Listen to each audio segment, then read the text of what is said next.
आज हम बात करेंगे मेटल्स और नॉन मेटल्स की। आपको ये चीज बचपन से ही पता होगी कि कौन सी चीज मेटल है, कौन सी चीज नॉन मेटल है। आप ये अंदाजा लगाते होंगे कोई चीज हार्ड है, कोई शाइनी चीज है तो मेटल है, कोई चीज जैसे लकड़ी, रबड़, कपड़ा, ये सब क्या है, नॉन मेटल है। पर ये चीज होती क्या है एक्चुअली, कि मतलब कि कैसे आयरन, कॉपर, लेड, टिन, ये सब है आपके मेटल्स और बाकी सारी चीजें नॉन मेटल है। ये चीज पता कैसे लगाएं, मतलब क्या चीजें जो एक दूसरे को डिफरेंशिएट करती हैं, इस चैप्टर के अंदर हम डिटेल में जानेंगे। देखिए, अगर शुरू से बात को समझना है तो आप ये समझिए कि दुनिया में हर चीज बनी है एटम से। आपको ऑलरेडी पता ही होगा बहुत सारे बच्चों को, जैसे आप, मैं, टेबल, कुर्सी, हवा, पानी, हर चीज बनी है एटम से मिलके। अब एटम भी एक तरह के नहीं होते, कई तरह की वैरायटी होती है उनके अंदर। जैसे कि अब तक दुनिया के अंदर या कहें तो पूरे ब्रह्मांड के अंदर 118 तरह के एलिमेंट्स या कहें तो इतनी वैरायटीज एटम की ढूंढी जा चुकी हैं। जैसे कि हाइड्रोजन आपने सुना होगा, लिथियम, सोडियम, पोटेशियम, कैल्शियम, और क्या है, आयरन। आयरन जैसे लोहा होता है ना, वो एक तरह का एटम ही तो है। मतलब वही एक जगह पे बहुत सारे इकट्ठा हुआ रहता है, आयरन का एटम तो बोल देते हैं कि अरे भाई लोहा है। और क्या है, ऑक्सीजन, नाइट्रोजन, ये सारे क्या है, एलिमेंट्स है, मतलब कि एग्जाम्पल है आपके एटम्स के। अब इसमें से कुछ को कह दिया गया है मेटल और कुछ को कह दिया गया है नॉन मेटल्स। मेटल्स आपके देखिए ज्यादातर इस पीरियडिक टेबल में, इस पूरे चार्ट को बोलते हैं पीरियडिक टेबल। इसमें ज्यादातर आपको मेटल्स ही दिखेंगे, कुछ दिखेंगे आपको नॉन मेटल्स, जैसे कि आपको क्लोरीन, फ्लोरीन, ऑक्सीजन, नाइट्रोजन, है ना, ये सल्फर, ये सब क्या है, नॉन मेटल्स हैं। जबकि ये आपका लोहा, मतलब कि फेरस, आयरन होता है, आयरन को फेरस बोल दिया जाता है केमिस्ट्री के अंदर। और निकल, कॉपर, कॉपर तो आपको पता ही है मेटल होता है। ये सारी चीजें आपकी मेटल है। और कुछ आ गई आपके रेड कलर से मेटलॉइड्स, मतलब कि एक इसमें अंदर जो है ना, कुछ प्रॉपर्टी मेटल की होती है, कुछ प्रॉपर्टी नॉन मेटल की होती है। अब मेटल होता क्या है इसके बारे में हम डिटेल में तो तब जानेंगे जब हम जाएंगे हायर क्लासेस में। पर अभी हम कम से कम ये समझ सकते हैं कि हम पहचाने कैसे, कभी कोई चीज सामने आ गई तो कि ये मेटल है कि नॉन मेटल है। उसकी कुछ बेसिक प्रॉपर्टीज को हम समझ लेते हैं कि क्या होता है, तो हम बोल देते हैं कि अच्छा ये मेटल है। सबसे पहले तो देख रहे हैं इस टेबल को भर दिए, बोल रही है कि ये कुछ चीजें आपकी मेटल भी है, इसमें नॉन मेटल भी है। देखिए, कोल और सल्फर है नॉन मेटल, बाकी सब मेटल है। बताइए कि देखने में शाइनी दिख रहा है या नहीं। देखिए, जो मेटल है वो सारे शाइनी दिखेंगे आपको, नॉन मेटल आमतौर पर शाइनी नहीं दिखता, तो इस पर टिक लगा दिएगा। और हार्डनेस में बोल रहे हैं कि आमतौर पे जो मेटल है वो हार्ड होंगे और नॉन मेटल आमतौर पे हार्ड नहीं होते, उस उतने हार्ड नहीं होते जितने कि मेटल होते हैं। ठीक है, आप जो है कोयला है, कोयले को आराम से तोड़ देंगे, पर लोहे को आराम से तोड़ देंगे क्या, नहीं तोड़ पाएंगे, है ना। ये हो गई आपकी कुछ प्रॉपर्टीज, देखकर आपको समझ में आ जाता है। अब 4.1 से स्टार्ट करते हैं, फिजिकल प्रॉपर्टीज मेटल्स और नॉन मेटल की। फिजिकल मतलब देखने में समझ में आया थोड़ा सा, उसके फिजिकली कैसा है। एक्टिविटी 4.1 में बोल रहे हैं कि आप एक लोहे की कील लीजिए, उसे पीटिए जरा, क्या उसे पतला कर पा रहे हैं आप, बिल्कुल कर पा रहे होंगे। तो ये चीज जो है ना, एक प्रॉपर्टी होती है जो कि मेटल में आमतौर पे मिलती है, जिसको हम बोल देते हैं मेलिएबिलिटी, कि आप किसी चीज को पीट पीट कर पतला कर सकते हैं। पतला मतलब शीट्स में कन्वर्ट कर सकते हैं। जैसे मान लीजिए हथौड़ा है, ये मेटल है, इसे पीट पीट कर आपने पतला कर दिया। इस तरह की कोई शीट बना ली आपने पीट पीट कर। ठीक है, इसी प्रॉपर्टी को मेलिएबिलिटी बोल देते हैं। अब बताइए, आयरन का जो नेल है वो होगा मेलिएबल, या फिर मतलब कि वो फ्लैट हो सकता है, तो बिल्कुल टिक लगा दिए इस पे। कोल हो सकता है, नहीं, उसका चूरन बन जाएगा पर वो फ्लैट नहीं होगा, इस पे रॉन्ग। और एल्यूमिनियम वायर बिल्कुल हो सकता है, मेटल का है। पेंसिल के लेड हो सकते हैं, नहीं, इसका भी चूरन बन जाएगा, ये भी नॉन मेटल है। अब देखिए, मेलिबिलिटी का यहाँ पे दे रखा है डेफिनेशन, कि property of metal by which they can be beaten into thin sheets, it is called malleability.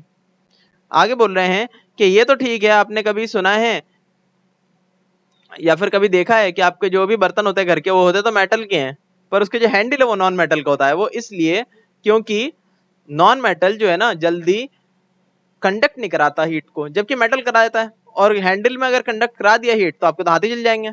वैसे ही बोल रहे हैं कि पेचकस में आपने देखा है जो हैंडल होता है नॉन मेटल का होता है, वो इसलिए क्योंकि इलेक्ट्रिसिटी ट्रांसफर ना हो जाए ना। पेचकस से आप क्या काम करते हैं, बिजली का ही काम करने आते हैं, खाना तो बनाने जाते नहीं उससे।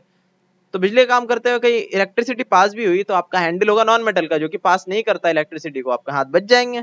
ठीक है। अब रिएक्टिव एक्टिविटी 4.2 में ये चीज बोल रहे हैं कि आपने जो है ना बैटरी लगा दी, एक बल्ब भी लगा दिया, वायर में जो आपने कनेक्ट कर दिया है कील, तो कील से गुजरते हुए क्या लाइट जलेगी, बिल्कुल जलेगी, क्योंकि मेटल है ना, गुड कंडक्टर ऑफ इलेक्ट्रिसिटी।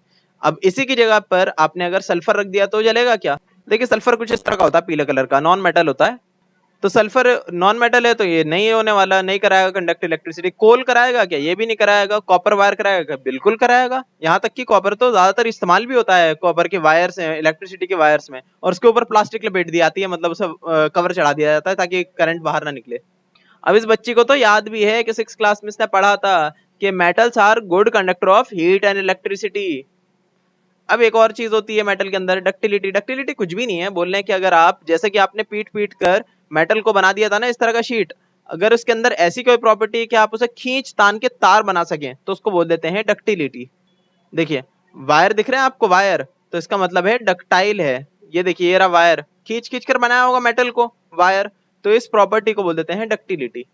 लिख भी रखा है यहाँ पे इन्होंने, the property of metal by which it can be drawn into wires is called ductility. अब ये सारी बातें तो ठीक है, पर क्या आपने कभी भी किसी घंटी को या किसी बेल को लकड़ी का या प्लास्टिक का बना हुआ देखा है? कभी नहीं देखा होगा, हमेशा मेटल का होगा। क्यों? क्योंकि मेटल के अंदर एक खास बात होती है, जैसे आप पीटेंगे ना किसी भी चीज से तो टन आवाज आएगी और वो आवाज गूंजेगी, तो बेल में तो गूंजना जरूरी है आवाज को, है ना। तो इसलिए हमेशा मेटल के अंदर ये प्रॉपर्टी होती है जिसकी वजह से वो हो जाता है सोनोरस। सोनोरस मतलब कि आप उसे मारेंगे किसी चीज से तो टन से आवाज उसमें फैलेगी, गूंजेगी।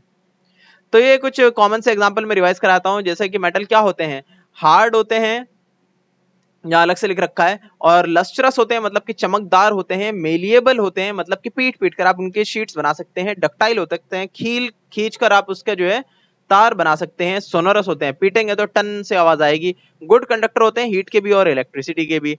अब नॉन मेटल्स में ये सारी चीजें आमतौर पे नहीं पाई जाती, आमतौर पे बता रहा हूँ, कुछ एक्सेप्शन हो तो बात अलग है। जैसे कि एक एक्सेप्शन है आपका ग्रेफाइट, नॉन मेटल है पर वो इलेक्ट्रिसिटी ट्रांसफर करा देता है। ग्रेफाइट आपको मिलता भी है आराम से, पता है कहाँ पे? पेंसिल की जो लेड होती है ना वो ब्लैक कलर के अंदर, वो ग्रेफाइट कहलाती है। अब मेटल्स में भी कुछ एक्सेप्शंस है। एक्सेप्शंस का मतलब क्या होता है? कुछ अनोखा, कुछ अनोखी चीज अगर कोई चीज शो कर रहा है तो बोल देते हैं एक्सेप्शन है। जैसे कि आपका मेटल हमेशा हार्ड नहीं होता, एक दो हैं आपके मेटल्स, जैसे सोडियम और पोटेशियम, ये हार्ड तो छोड़िए इतने सॉफ्ट होते हैं कि आप उसे चाकू से काट सकते हैं। और एक होता है मरकरी, वो तो इतना सॉफ्ट होता है कि मतलब रूम टेम्परेचर पर लिक्विड ही होता है पूरा का पूरा, सॉलिड होता ही नहीं। सोचिए एक्सेप्शन हुआ ना ये। अब आते हैं 4.2 केमिकल प्रॉपर्टीज पे। केमिकल प्रॉपर्टीज कुछ नहीं, देखिए केमिकल रिएक्शन आपने कभी होते हुए देखा है? बहुत सारे बच्चे बोलेंगे नहीं हमने नहीं देखा। भाई कैसे नहीं देखा, दुनिया में हर तरफ केमिकल रिएक्शन हो रहे हैं, आपने चाय भी कभी बनाई हो या देखी हो बनते हुए, तो वो भी केमिकल रिएक्शन है। केमिकल रिएक्शन कुछ भी नहीं होता है, बोलते हैं कि दुनिया में इतने सारे तरह के एटम्स है, अब वो एक जगह बैठी थोड़ी रहते हैं, सब आपस में कंबाइन होकर कुछ अलग अलग एटम बनाते हैं, तो उसको बोलते हैं केमिकल रिएक्शन हो गया। कभी कोई कंबाइन हुआ हुआ मॉलिक्यूल है तो बिखर बिखर कर जो है ना अलग अलग एटम में बिखर जाता है वो, तो उसको ये बोलते हैं भाई केमिकल रिएक्शन हो गया, ठीक है। तो किस चीज का जुड़ना है, एक मॉलिक्यूल बन जाना अलग अलग एटम से, या फिर मॉलिक्यूल का बिखर जाना छोटे छोटे एटम्स में, उन सबको ही बोल देते हैं केमिकल रिएक्शंस, और कुछ नहीं होता केमिकल रिएक्शन, बस, ठीक है। तो अब रिएक्शन विद ऑक्सीजन मतलब कि ऑक्सीजन के एटम लाकर टकराएंगे जब मेटल के ऊपर या नॉन मेटल के ऊपर, तो क्या कुछ नया बनेगा, क्या होने का वाला है वो हम जानेंगे। बहुत ही आसान सा है। आपने कभी रस्ट लगते हुए देखा है? जंग लगते हुए देखा ही होगा। देखिए ये होता है रस्ट आपका ब्राउन कलर का लोहे की चीजों पे लग जाता है आमतौर पे। ये होता क्या है कि मेटल की चीजों के ऊपर ना ऑक्सीजन जब रिएक्ट करता है तो बन जाता है मेटल ऑक्साइड, उसकी पूरी परत जम जाती है ऊपर, वो आमतौर पे ब्राउन कलर की होती है, हमें ब्राउन कलर का दिख जाता है, वो बोल देते हैं कि जंग है। तो होता क्या, मान लिया कि आयरन है, आयरन के साथ ऑक्सीजन, ठीक है, ऑक्सीजन ले लिया हमने थोड़ा सा, फिर साथ में ले लिया थोड़ा सा पानी। अब आप सोच रहे हैं कि भाई अभी तो बोल रहे थे ऑक्सीजन रिएक्ट करता है, पानी कहाँ से आ गया? पानी इसलिए आ गया कि रिएक्ट नहीं करने वाला है उसके साथ, ये पर हेल्प कर देगा ऑक्सीजन की, कि जाओ तुम, हम पीछे खड़े हैं, हम हेल्प करेंगे तुम्हारी, तुम इसके साथ रिएक्ट करो। और बिना पानी के रिएक्ट ही नहीं करा पाता बेचारा खुद अपने आप को ऑक्सीजन, ठीक है, उसे जरूरत पड़ती है पानी की, इसलिए बोलते हैं कि खाली पानी, खाली जो ऑक्सीजन के रहने से नहीं होगा रस्ट आयरन के ऊपर, उसे चाहिए अलग से पानी भी। इसलिए हवा के अंदर मॉइस्चर होता है ना, तो मॉइस्चर हेल्प करता है पानी की कि तुम जंग लगाओ इसके अंदर, और तुम आप पानी के अंदर डुबा के रख देंगे तो पानी के अंदर ऑलरेडी ऑक्सीजन होता है थोड़ा सा, और पानी अपने आप होता है, तो पानी के अंदर और जल्दी जंग लग जाती है चीजों के अंदर, ठीक है। सब मिला के बनाएंगे मेटल ऑक्साइड। आपका जो है मैग्नीशियम है, मैग्नीशियम का मान लिया भी एक एटम ही है, ये भी एक आपका मेटल है जिसका ऑक्सीजन के साथ आप रिएक्शन कराएंगे तो क्या बनेगा? Magnesium oxide. ये तो हमने ऑलरेडी करा रखा है। देखिए इस तरह से आपने करा होगा कोई एक्सपेरिमेंट, जैसे मैग्नीशियम की रिबन आपने जलाई होगी, तो जलाने से क्या होता है? अच्छा मैं आपको चीज बताऊं, आपके लाइफ टाइम काम आएगा। दुनिया में आपने कभी भी कुछ भी जलाया हो तो जलाने का मतलब क्या होता है? सीधे सीधे ऑक्सीजन के साथ आपने उसकी रिएक्शन करा दी, समझ रहे हैं? कोई चीज जब जल्दी रिएक्शन कर जाती है तो उसमें आग लग जाती है, कोई चीज जल्दी रिएक्शन नहीं करती है, मान ली मेटल है आप जलाइए, रिएक्शन करेगा वो भी ऑक्सीजन के साथ, बहुत स्लो करेगा ना के बराबर, तो उसमें आप आग लगते हुए देखेंगे नहीं। हाँ बहुत बहुत ज्यादा टेम्परेचर बढ़ा देंगे तो वो भी रिएक्शन करेगा ऑक्सीजन के साथ, तो बात अलग रहती है। पर आमतौर पे मेटल जल्दी रिएक्शन नहीं करते, नहीं ऑक्सीजन के साथ इतनी फास्ट नहीं करते, जबकि कागज वगैरह आप जलाएंगे अचानक से ऑक्सीजन के साथ रिएक्शन करेगा, जलकर वो बुरादा बन जाएगा, बुरादा नहीं राख बन जाएगी, और बाकी धुएं के साथ उड़ जाएगा उसके छोटे छोटे ऐसे मॉलिक्यूल्स, ठीक है। तो रिएक्शन कराते हैं जब ऑक्सीजन के साथ रैपिडली, तो उसी को हम आग बोल देते हैं, क्योंकि फास्ट रिएक्शन होती है और एक्सोथर्मिक होती है, अंदर से गर्मी छोड़ती है, तो देखते हैं अरे भाई आग निकल गई, तो रिएक्शन हुई नॉर्मल सी ऑक्सीजन के साथ। इसीलिए तो हम बोलते हैं कि गीला कंबल ला के डाल दो, आग लग रही हो तो बुझ जाएगी, ऑक्सीजन की सप्लाई काट दो आप कैसे भी करके, या कार्बन डाइऑक्साइड जो छोड़ दो उसके ऊपर फायर एक्सटिंग्विशर से, तब भी आग बुझ जाएगी। बस समझ गए आप अच्छे से। आई होप कि आपको इससे बहुत फायदा मिलेगा। आप समझाइएगा कि आग लगती है तो मतलब क्या होता है आग लगने का। तो आप बोल रहे हैं मैग्नीशियम के ऑक्सीजन के साथ रिएक्शन कराएंगे, ज्यादातर तो क्या होगा, धुएं के फॉर्म में उड़ जाएगा, जैसे पेपर जलाएंगे ना ज्यादातर धुएं के फॉर्म में उड़ जाएगा ऑक्साइड जो भी उसका बना होगा, पर कुछ जो है राख के फॉर्म में नीचे बैठ जाता है। तो जो पाउडर बचता है आपका मैग्नीशियम का और ऑक्सीजन का जलाने के बाद, उसको बोलते हैं मैग्नीशियम ऑक्साइड। ठीक है, अब ये बोल रहे हैं आपका एक्टिविटी 4.3 में कि थोड़ा सा आपने जंग ले आइए। अब कहाँ से लाएंगे ये नहीं बोल रहे, बस जंग की कहीं से खुरचन ले आइए, लेकर पानी के अंदर डाल दिए। अब पानी के अंदर जंग क्या है, ऑक्सीजन के साथ जो है किसी लोहे का रिएक्शन हुआ है, किसी मेटल का रिएक्शन हुआ है, वही तो आप लेकर आए ना, तो मेटल ऑक्साइड है, उसे आपने पानी के अंदर मिक्स कर दिया, उसको आप डालिए, इस तरह का आपका मिल जाएगा वो रिएक्शन होने, मतलब पानी के अंदर इस तरह का दिखेगा आपको कुछ वो ब्राउन कलर का सॉल्यूशन जंग का। तो उसे आप डाल दिए लिटमस पेपर पे। लिटमस पेपर क्या होता है आपको तो पता ही होगा। देखिए ये होता है लिटमस पेपर, रेड और ब्लू कलर का आता है, और आपने ये भी सुना होगा कि एसिड आप लिटमस पेपर पर डालेंगे तो उसको वो रेड कर देगा। अब आप सोचेंगे भाई रेड तो आता भी है एक लिटमस पेपर, एक ब्लू आता है एक रेड, ब्लू का समझ में आया कि उसको रेड कर देगा, पर रेड को कैसे रेड करेगा, तो जवाब है रेड पे कुछ नहीं कर पाएगा वो, क्योंकि मान लीजिए कोई चीज पहले से लाल है, उसे और कितना लाल कर लोगे आप। वैसे ही कोई चीज बेस है तो वो लिटमस पेपर को कर देते हैं ब्लू। अब आप सोच रहे होंगे फिर से कि अरे भाई कोई अगर पहले से ही लिटमस पेपर ब्लू है तो उसको नहीं कर पाएगा कुछ भी, उसका कुछ नहीं बिगाड़ सकता वो। हाँ, पर अगर कोई रेड लिटमस पेपर हो तो उसको वो ब्लू जरूर कर देगा। तो आप इससे समझ जाएंगे कोई चीज एसिड है कि बेस, लिटमस पेपर से। तो आप यहाँ पर क्या देखेंगे कि रेड लिटमस पेपर को ये ब्लू कर दे रहा है, मतलब कि कोई भी मेटल का ऑक्साइड है तो हमेशा बेसिक सॉल्यूशन बनाता है वो, मतलब बेस होता है वो ओवरऑल। ठीक है, अब आप ये भी सोच रहे हो भाई एसिड क्या होता है, ये बेस क्या होता है, मैं इतनी देर से बोल रहा हूँ एसिड है बेस है, पढ़ा तो है पर आप हो सकता है भूल गए हो, क्योंकि आपने डिटेल में अभी तक नहीं जाना कि एसिड क्या है बेस क्या है। ये सब वैसे आप हायर क्लास में जानेंगे, पर बेसिकली आप ये समझिए कि आपको जानना है ना कोई एसिड है या नहीं है, चख लीजिए उसको। अब ऐसा नहीं है कि बिल्कुल आपने कॉन्सेंट्रेटेड एसिड डाल के अपने जुबान पे डाल दिया और फिर बता रहा है भाई जुबान ही नहीं बची, ऐसा नहीं। कोई मामूली सा है जैसे कि आपका नींबू वगैरह है, वो भी तो एक तरह का एसिड है। तो एसिड का टेस्ट हमेशा होता है आपका खट्टा, मतलब कि सौर, और बेस का टेस्ट होता है हमेशा बिटर, मतलब कि कड़वा, जैसे कि आपका साबुन सर्फ वगैरह। अब ये बच्चे बोल रही है कि मैंने तो रस्ट जो है ग्रीन कलर का भी देखा है। बोले कि भाई कहाँ देखा है, तो कॉपर की चीजों पे लगा हुआ, तो इस तरह का देख लिया होगा उन्होंने। देख रहे हैं ग्रीन कलर का, ये कॉपर के जो पाइप्स वगैरह होता है ना उसमें ग्रीन कलर की रस लगती है। अब ऐसा क्यों भाई, ये कलर नहीं कर रखा किसी ने ग्रीन कलर की, यहाँ तक कि स्टैच्यू ऑफ लिबर्टी भी देखिए, पहले ऐसा था अब ऐसा हो गया, ये कॉपर का ही है ना, तो इसके ऊपर जो है ग्रीन कलर की रस लग गई है। तो होता कुछ भी नहीं है, आप देखिए कॉपर है, कॉपर है, उसके ऊपर फिर पानी है, पानी कहाँ से आया, मॉइस्चर के रूप में आया, हवा में मॉइस्चर होता है ना, वो वहां से पानी आ गया। फिर कार्बन डाइऑक्साइड हवा में ही पाया जाता है, फिर ऑक्सीजन वो भी हवा में पाया जाता है, सब मिला के बनाते हैं कॉपर हाइड्रोक्साइड और कॉपर कार्बोनेट। ये दोनों ही रस्ट की फॉर्म है, दोनों का कलर मिलकर जो है थोड़ा ग्रीनिश दिखने लगता है हमें। ठीक है, अब आप सोच रहे होंगे भाई मैंने तो बताया था कि ऑक्सीजन के साथ रिएक्शन होती है तब वो रस्ट बनाता है, ये तो साथ में हाइड्रोजन जुड़ा हुआ है इसके, और इसके साथ में कार्बन भी एक्स्ट्रा जुड़ा हुआ है, मतलब जोड़ने से कोई बात नहीं है, बस ऑक्सीजन के साथ मिला होना चाहिए, वो रस्ट कहला देता है आपका। ठीक है, साथ में कार्बन भी हो सकता है, साथ में हाइड्रोजन भी हो सकता है, कुछ और भी हो सकता है, उससे हमें क्या मतलब है, वो थोड़ा कलर वलर का ऊपर नीचे हो जाता है, पर है ये भी रस्टी। अभी बोल रहे हैं कि ऐसे ही जो है आपका मैग्नीशियम की जो आपने रिबन ली थी ना, मतलब उसे जो आपने जलाया था, मैग्नीशियम जो ऑक्साइड बना था वो भी आपका था बेसिक सॉल्यूशन। ठीक है, मेटल को जब भी हम ऑक्सीजन के साथ रिएक्शन कराते हैं बेस बनता है।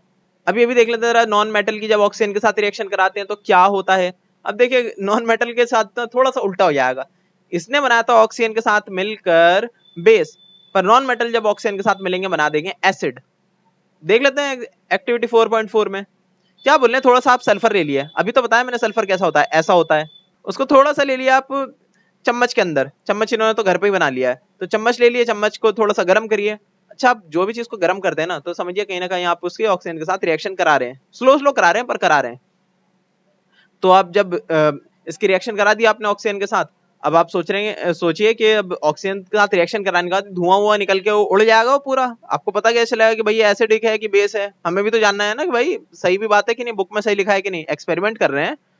तो आप उसको डाल दिए एक जार के अंदर, जार के अंदर जब पूरा धुआं हो जाए ना, धुआं हो जाने के बाद आप जो है यहाँ पे कुछ महारथी होते हैं, क्या करते हैं लिटमस पेपर लेते हैं, सीधे घुसा देते हैं इसके ढक्कन के बराबर से, उठाते हैं ढक्कन थोड़ा सा अंदर घुसा के दबा देते हैं, तो देखते हैं कि अरे भाई लिटमस पेपर का कलर चेंज हो गया। पर आप इतना महारथी ना हो तो इसके अंदर थोड़ा सा पहले पानी डालिएगा, उसे थर्मस की तरह हिलाइएगा, फिर पानी बन चुका होगा आपका, जैसा बनना है एसिड या बेस। अब उसको डालिए आप लिटमस पेपर पे, तो देखेंगे कि लिटमस पेपर रेड हो चुका है, ठीक है। मतलब कि ब्लू वाला रेड हो चुका है, रेड वाले कुछ नहीं बिगड़ेगा, ब्लू वाला लिटमस पेपर रेड हो चुका है, मतलब कि एसिडिक सॉल्यूशन बन गया। और ये हुआ क्या, अगर मैं इसके टर्म में बात करूं तो, कि जो आपका सल्फर डाइऑक्साइड बना था, आपने गर्म कर दिया था ना, तो ऑक्सीजन के साथ रिएक्शन कराई थी सल्फर की, बन गया सल्फर डाइऑक्साइड। उसको फिर आपने पानी के साथ मिक्स कर दिया, तो बन गया आपका सल्फ्यूरस एसिड। कभी भी जो कोई चीज एसिडिक चीज है ना, उसको आप जब पानी के अंदर मिक्स कर देते हैं तो कहला दिया जाता है वो एसिड, ठीक है। जैसे किसी बेसिक चीज को आप जो है साबुन वगैरह को मिक्स करते हैं किसी पानी के अंदर, तो कहला दिया जाएगा बेस, ठीक है। अब ऐसा क्यों होता है, पानी में कोई चीज है, सेम चीज मिक्स कर दी, तो उसको आपने नाम क्यों चेंज कर दिया? वैसे ज्यादा नाम नहीं चेंज करा, बस कोई चीज एसिडिक है, तेजाबी है कोई चीज, उसे पानी में मिक्स कर दिया, तेजाब कहला दिया। तो ऐसा कुछ है नहीं, बस आमतौर पे चीजों का ना यूज लिक्विड फॉर्म में ज्यादा होता है, इसलिए तब हम बोल देते हैं कि भाई ये एसिड है, ये बेस है, लिक्विड फॉर्म में। वरना अगर कोई लिक्विड फॉर्म में नहीं, कोई गैस की फॉर्म में या फिर कोई चीज सॉलिड फॉर्म में, तो उसे बोलते हैं ये एसिडिक है ये, या फिर ये बेसिक है, बस इतना बोल देते हैं। अब यहाँ पे एक जो टेबल दे रखी है, बोल रखे हैं कि कुछ कॉमन बेस के नाम बताइए, आप हमें कुछ कॉमन एसिड्स के नाम बताइए। अब बेस जो है बना होगा जरूर किसी मेटल का इस्तेमाल करके, अभी तो पढ़ा था ना हमने कि मेटल की जब हम ऑक्सीजन के साथ रिएक्शन कराते हैं तो क्या बनता है, बेस बनता है। और एसिड बना होगा जरूर किसी नॉन मेटल से, अभी हमने जाना था कि नॉन मेटल के जब कराते हैं रिएक्शन ऑक्सीजन से तो बनता है एसिड हमेशा। तो आप कुछ बता दिए बेस के नाम, कुछ बता दिए एसिड के नाम। देखिए मैं आपको बता देता हूँ, ये कुछ बेस के नाम है, जैसे सोडियम हाइड्रोक्साइड, ठीक है। इसके अंदर मेटल पाया जाएगा कोई सा, मतलब किसी मेटल का इस्तेमाल करके बनाया गया है। कौन सा मेटल? सोडियम, सोडियम एक मेटल होता है। वैसे ही पोटेशियम हाइड्रोक्साइड, ये पोटेशियम का इस्तेमाल करके बनाया गया है। वैसे ही एक बेस होता है आपका कैल्शियम हाइड्रोक्साइड, जिसको कैल्शियम का इस्तेमाल करके बनाया गया है। और वैसे ही होता है आपका स्ट्रोंशियम हाइड्रोक्साइड, जिसको स्ट्रोंशियम मेटल का इस्तेमाल करके बनाया गया है, ठीक है। बेस को हमेशा किसी मेटल का इस्तेमाल करके ही बनाया जाता है। ये चीज मैं मतलब रिपीट कर रहा हूँ बार बार, पर आपको अच्छे समझ में आ जाए बस। वैसे देखिए बहुत ही आसान सी चीज है। आपका एसिड्स के बारे में बात करें तो हाइड्रोक्लोरिक एसिड बहुत फेमस है, HCl के नाम से फेमस है। किस चीज का इस्तेमाल किया गया है? नाम से पता चल रहा है हाइड्रोक्लोरिक, मतलब क्लोरीन नाम के नॉन मेटल का इस्तेमाल करके बनाया गया है ये। वैसे हाइड्रोब्रोमिक मतलब ब्रोमीन नाम के एक नॉन मेटल का इस्तेमाल करके बनाया गया है ये एसिड। वैसे हाइड्रो आयोडिक, आयोडीन तो आपने सुना होगा, उसका इस्तेमाल करके बनाया गया है। वैसे नाइट्रिक एसिड में नाइट्रोजन का इस्तेमाल करके ये बनाया गया है, ठीक है, एसिड। अब आप सोच रहे हैं भाई ये नाइट्रोजन तो एसिड वो होता नहीं है आपका मेटल, तो कैसे? तो कई बार होता है कि नॉन मेटल से भी कई बार एसिड बन जाते हैं, कुछ एक्सेप्शंस हैं, नाइट्रोजन है तो क्या कर सकते हैं, ठीक है। ठीक है, तो ओवरऑल कोई भी बेस बनता है तो मेटल का इस्तेमाल होता है उसके अंदर। आप लिख सकते हैं उन्हीं लिस्ट के नाम जो मैंने अभी आपको बताया। कोई भी एसिड बनता है तो आमतौर पे नॉन मेटल का इस्तेमाल करके बनाया जाता है, जो कि मैंने अभी आपको बताया, वो लिस्ट में आप नाम लिख सकते हैं।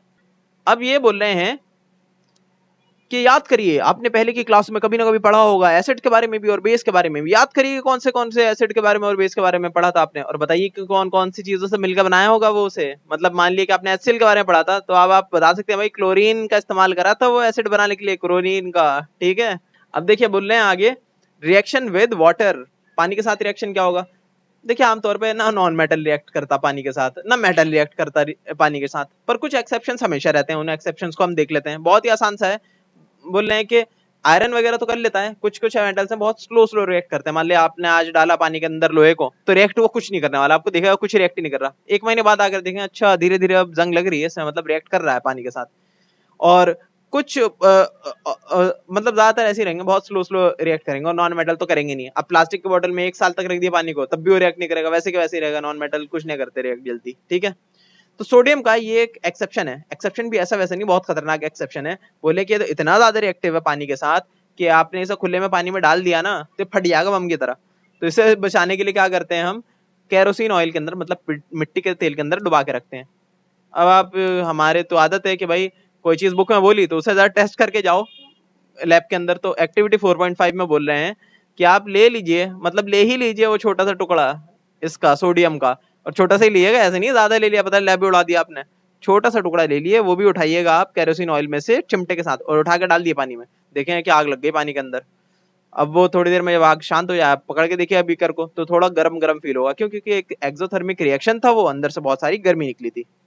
और ये भी बता दिएगा कि पानी के साथ जो रिएक्शन करने के बाद ये एसिड बना कि बेस बना। तो अब ये एसिड बनाए कि बेस, इसके बारे में हम हायर क्लासेस में जानेंगे। वैसे आप खुद भी जानने की कोशिश करिए कि ऐसा क्या होता है जब भी सोडियम वगैरह कोई जाएगा पानी के अंदर तो क्या बनाएगा, ठीक है। फिलहाल हम आगे आते हैं कि एक इसके अलावा भी हमारे पास एक एग्जांपल है, नॉन मेटल तो आमतौर पर पानी के साथ करते ही नहीं रिएक्ट, जैसा कि मैंने बताया, पर फोस्फोरस हमारे पास एक नॉन मेटल है जो कि पानी के साथ तो रिएक्ट नहीं करता, पर ऑक्सीजन के साथ बहुत बहुत तेज से रिएक्ट करता है। तो ये भी खतरनाक है, इसको तो हम पानी के अंदर डुबा के रख लेते हैं, ठीक है, क्योंकि पानी के साथ नहीं करता ना रिएक्ट। अब आता है रिएक्शन विद एसिड्स, कि एसिड्स के साथ कैसे रिएक्ट करेंगे, मेटल भी और नॉन मेटल भी। बहुत ही आसान सी चीज है, पहले बात समझिए कि नॉन मेटल का तो कोई काम ही नहीं है, नॉन मेटल एसिड्स के साथ कोई रिएक्शन नहीं करते। यहां तक कि आपने देखा होगा वो खतरनाक खतरनाक एसिड्स को भी बाल्टी के अंदर ले आते हैं, वो गमले के अंदर ले आते हैं, या फिर कहें तो प्लास्टिक के कनस्तरों में ले आते हैं, ठीक है, तो उन्हें कुछ नहीं होता। पर मेटल कर जाते हैं एसिड्स के साथ रिएक्ट, तो उसको मेटल के कंटेनर में कभी नहीं रखा जाता है एसिड्स को, ठीक है। तो अब हम देख लेते हैं जरा, पहले तो यहाँ पे हम एक चार्ट है वो पूरा कंप्लीट कर लेते हैं। क्या बोल रखा है इस टेबल के अंदर, बोलने के कुछ मेटल और नॉन मेटल के एग्जांपल दे रखे हैं, नॉन मेटल को पहले से ही हम काट देते हैं इन दोनों को, ठीक है, कि इन दोनों का कुछ नहीं होने वाला, कैसा भी आप ले आइए भले ही एसिड। अब बचा आपका मेटल, मेटल के साथ क्या होगा कि वो रिएक्ट करता है आमतौर पे डाइल्यूट एसिड के साथ भी करता है, कॉन्सेंट्रेटेड एसिड के साथ भी करता है रिएक्ट। अब क्या बोल रहा हूँ मैं, डाइल्यूट और कॉन्सेंट्रेटेड, आपने पहले भी सुन रखा होगा। डाइल्यूट क्या होता है कि कमजोर जो एसिड होता है, जिसके अंदर मान लीजिए एसिड होता है 2-4% और 95% ज्यादा पानी होता है, उसको बोलते हैं डाइल्यूट एसिड, ज्यादा खतरनाक नहीं। और कुछ होते हैं कॉन्सेंट्रेटेड एसिड, जिसमें 95% एसिड होता है, 5% के आसपास पानी होता है, वो तो बहुत बहुत ही खतरनाक होते हैं। वो ऐसा होता है कि आपने उंगली अगर गलती से डाल दी तो फिर वापस उंगली वो नहीं आएगी, मतलब कहीं पे एक बूंद भी चला गया तो वहां पे सुराख करने वाला है वो।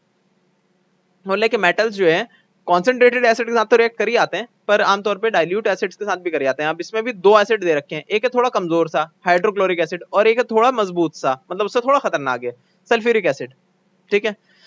अब ये भी जो है ना रूम टेम्परेचर पे थोड़ा सा कमजोर सा होता है, थोड़ा सा गर्म कर देंगे ना इसे, गर्मी दे देंगे, वार्म कर देंगे, थोड़ा ज्यादा पावर बढ़ जाती है इसकी। वैसे इसकी भी थोड़ी पावर कम रहती है, रूम टेम्परेचर वार्म में थोड़ा बढ़ जाती है।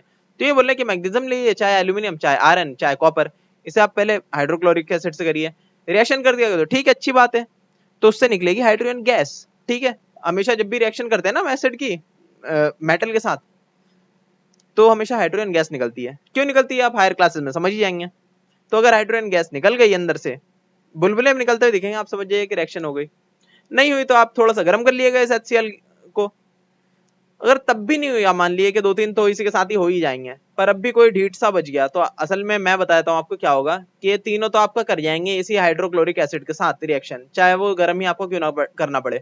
पर कॉपर बेचारा थोड़ा सा ढीठ है, क्योंकि ये थोड़ा सा कम रिएक्टिव, ज्यादा रिएक्ट नहीं करता ये, तो इसे आप सल्फ्यूरिक एसिड के अंदर डालिएगा, ये भी रिएक्ट कर जाएगा, ठीक है। मान लिए इससे भी कोई खतरनाक होता, मान लिए गोल्ड वगैरह होता, प्लेटिनम होता, वो बहुत ही ढीठ होते हैं, वो जल्दी रिएक्ट ही नहीं करते इन सबसे, तो उनके लिए लाना पड़ता आपको कॉन्सेंट्रेटेड एसिड, तब वो भी रिएक्ट करता आपका, ठीक है। अब मैं ऐसा कैसे बोल पा रहा हूँ कि कुछ जो है रिएक्ट करेंगे कुछ नहीं करेंगे मेटल्स, तो इसकी पूरी रिएक्टिविटी सीरीज होती है, एक मतलब कि एक लिस्ट बनी हुई है जो साइंटिस्ट ने अलग अलग जांच पड़ताल करके बना रखी है कि भाई ये ज्यादा रिएक्टिव मेटल्स हैं, इनके अंदर जंग भी ज्यादा लगेगा, ये एसिड के साथ रिएक्ट भी जल्दी कर जाएंगे, कहीं भी रिएक्शन की बात हो सबसे आगे रहते हैं वो। और उसके बाद लिस्ट में जैसे जैसे नीचे आएंगे तो कमजोर कमजोर, मतलब कमजोर क्या बोले, ऐसे जो कि जल्दी रिएक्ट नहीं करते, वो सारे नीचे आते चले आएंगे। आमतौर पर रिएक्टिविटी सीरीज कुछ इस तरह की होती है। सबसे ज्यादा खतरनाक पोटेशियम, सबसे ज्यादा रिएक्टिव मेटल है पूरी दुनिया के अंदर, मतलब ये मिनट से पहले हर जगह रिएक्शन करेगा ये। उसके बाद सोडियम, सोडियम तो अभी आना ना, हमने इतना रिएक्टिव होता है, फट जाता है वो पानी के कांटेक्ट में आते ही, रिएक्टिव है। वैसे calcium, magnesium, aluminium, carbon, zinc, iron, tin, lead, ठीक है, हाइड्रोजन, कॉपर, सिल्वर। अब देखिए कॉपर सिल्वर ये काफी कम रिएक्टिव है ना, गोल्ड उससे भी कम, और सबसे कम देखिए प्लेटिनम, प्लेटिनम उससे भी कम, बहुत ज्यादा कम रिएक्टिव है, इसको तो अच्छे अच्छे एसिड्स भी नहीं पिघला पाते इसको, ठीक है। तो ये वैसे आपके सिलेबस में नहीं है, फिर भी आपको जानना जरूरी है भाई ओवरऑल काम कैसे कर रही है ये चीजें। यहाँ पे इसी चीज को समझाया गया है कि भाई हाइड्रोजन गैस निकलेगी जब भी आप रिएक्शन कराएंगे मेटल की ऑक्सीजन बोल रहा हूँ एसिड के साथ, तो और एक और चीज बनती है पता है जो इसके अंदर नहीं है, पर आपको शायद जान के अच्छा लगे, क्या पता कुछ काम आ जाए।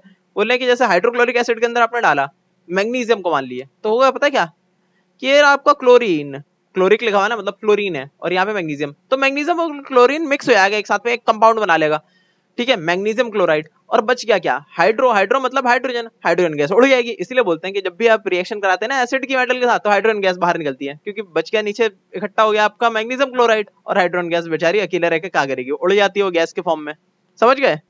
तो आपसे कोई बच्चा पूछे कि क्यों भाई हाइड्रोजन गैस क्यों निकलती है, तो आप अपने फ्रेंड्स को बता सकते हैं भाई इसलिए निकलती है, ठीक है। और जैसे कि यहाँ पे लिख रखा है कि नॉन मेटल्स तो आपके करते नहीं जल्दी किसी भी एसिड के साथ रिएक्शन, और कॉपर के बारे में बताऊं तो थोड़ा ढीठ किस्म का है, वो आपका सल्फ्यूरिक एसिड से रिएक्ट कर जाता है, जबकि हाइड्रोक्लोरिक एसिड से रिएक्ट नहीं करेगा कॉपर। अब रिएक्शन विद बेसिस के बारे में बताएंगे। ये बहुत ही आसान सी चीज है, कुछ भी नहीं है, जैसे हमने एसिड के साथ देखा था वही चीज आप देख सकते हैं बेस के साथ भी। मेटल को आपने जैसे कि इसमें बोल दिया कि एक जो है ना सोडियम हाइड्रोक्साइड नाम का होता है बेस, उसके अंदर थोड़ा सा डाल दीजिए आप एल्यूमिनियम।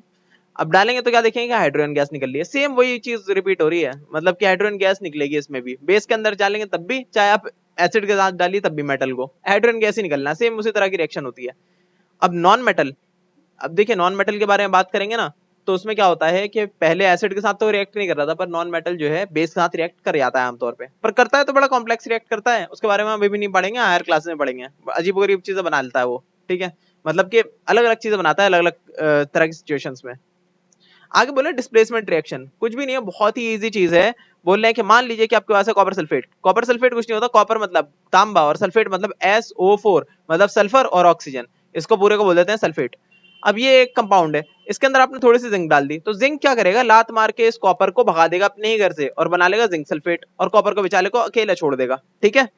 ऐसा क्यों कर रहा है ये, क्योंकि ज्यादा रिएक्टिव है आपका जिंक, रिएक्शन करने के लिए हमेशा तैयार है, तो ये जाएगा और बोलेगा कि तुम क्यों रिएक्शन कर रहे हो भाई इसके साथ, तुम तो कमजोर हो, तुम्हें ज्यादा रिएक्शन करना अच्छा नहीं लगता, तुम भागो और मुझे रिएक्शन करने दो, तो ये इसके साथ चिपक गया। अब यही बोल रहे हैं कि एक एक्टिविटी देखिए, लंबी चौड़ी बातें लिख रखी हैं एक्टिविटी 4.8 में, है बहुत ही सिंपल सा। बोल रहे हैं कि 5 बीकर आपको दिख रहे होंगे, पांचों बीकर में कुछ अलग अलग चीजें हैं, अब आप बताइए उसके अंदर अलग अलग चीजें डालने के बाद बनेगा क्या। आप सोच के ही हैरान हो रहे होंगे भाई क्या क्या बनेगा, मुझे क्या पता, तो मैं बताता हूँ आपको, कुछ नहीं है। पहले वाले में तो आपका सीधे सीधे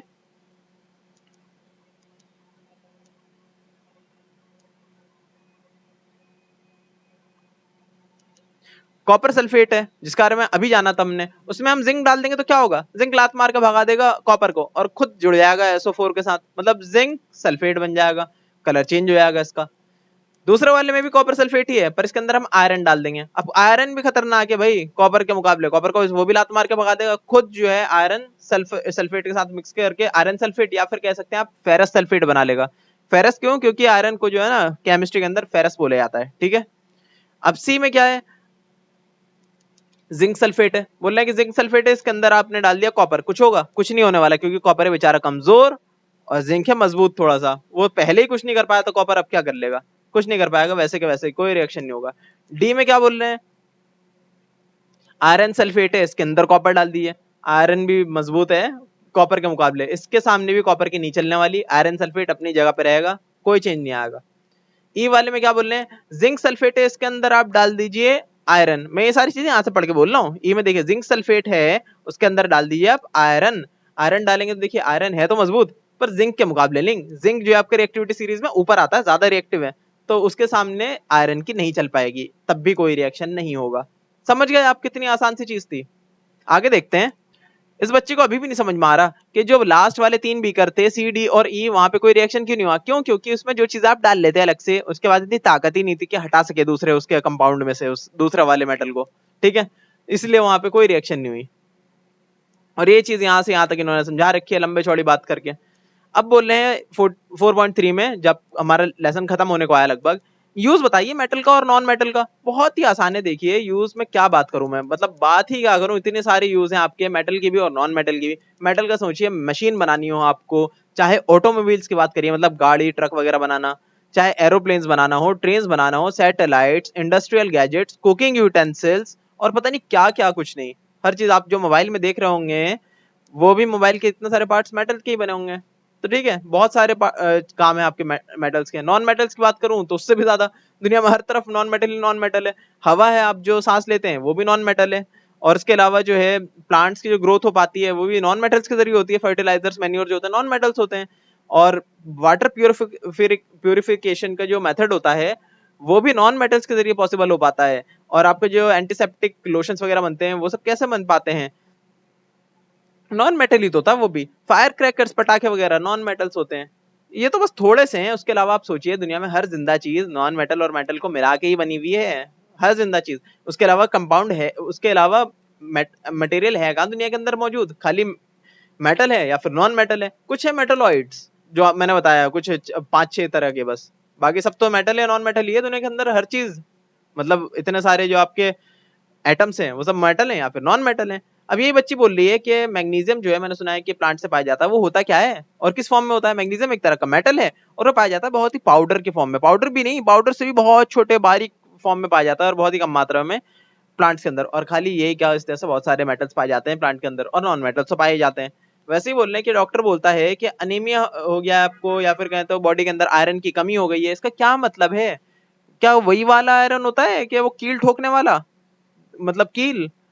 तो जवाब है हाँ, वही आयरन जो कि आपका मतलब आप कहीं भी देखते हैं लोहे की चीज, वही आयरन आपके बॉडी के अंदर भी होता है, पर डायरेक्ट नहीं होता, बहुत ही पतले पाउडर के फॉर्म में होता है, पाउडर से भी बहुत छोटे फॉर्म में होता है, मॉलिक्यूलर लेवल पे, ठीक है। तो इतने छोटे फॉर्म में होता है जो कि पूरी बॉडी के अंदर होता है और कम मात्रा में होता है, ज्यादा नहीं होता। और कहाँ होता है आमतौर पर? रेड ब्लड सेल्स के अंदर होता है। हेमोग्लोबिन वगैरह सुना है ना, वो सब आयरन ही होता है, ठीक है, बॉडी के अंदर। बॉडी के अंदर आयरन वहीं पे पाया जाता है, रेड ब्लड सेल्स में। और भी बहुत सारे आयरन, क्या सोडियम है, पोटेशियम है, और क्या कहते हैं, पता नहीं कितने सारी तरह के हमारे बॉडी के अंदर होते हैं, मेटल्स भी और नॉन मेटल भी। ऐसे नॉन मेटल में कार्बन है, नाइट्रोजन है, ऑक्सीजन है, कार्बन और बहुत सारी चीजें हैं नॉन मेटल में भी और मेटल में भी। और खाली हमारे अंदर ही क्या, दुनिया में कोई भी जानवर उठा के देख लिया, सब के अंदर या तो मेटल होगा, नॉन मेटल, दोनों मिक्स होकर होंगे।